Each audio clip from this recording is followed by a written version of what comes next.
Kumusta kayo mga cyclista? Ngayon pala ay magda-dumbbell workout muna tayo dito sa ating bahay. Bago pala kayo mag-workout, kailangan mag-stretching muna kayo para hindi mabigla ang iyong mga buto-buto. Dahil di tayo makatakbo sa labas at makapag-bike, ngayon na gagawin muna natin ay shoulder workout. Nga pala, dito ko lang to ginagawa, hindi na ako pumupunta ng gym dahil hindi naman tayo magpapalaki ng katawan at magbabawas lang tayo ng taba. Disclaimer lang po, hindi po ako bihasa pagdating sa gym o sa pagbubuhat. Ang ginagawa ko lamang po ay may tinuturo lang sa akin mga coach ko dati.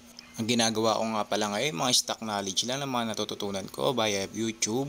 Dahil limited lang ating mga gamit, okay na yan para sa home workout. Tatamaan naman lahat ng compound sa muscle natin.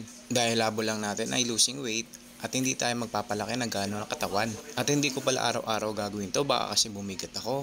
Mas nakapokus tayo sa pagtakbo at sa pagbabike, lalo na sa cardio exercise natin.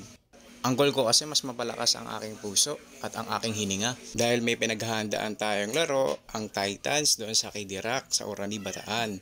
At syempre, may laro tayo ng racing dito sa Naburan. Mas kailangan ko kasi mag-ensayo ng cardio, running, sprint at cycling kaysa sa ganitong workout. Pero kailangan pa rin to para mag-build ng muscle sa strengthening.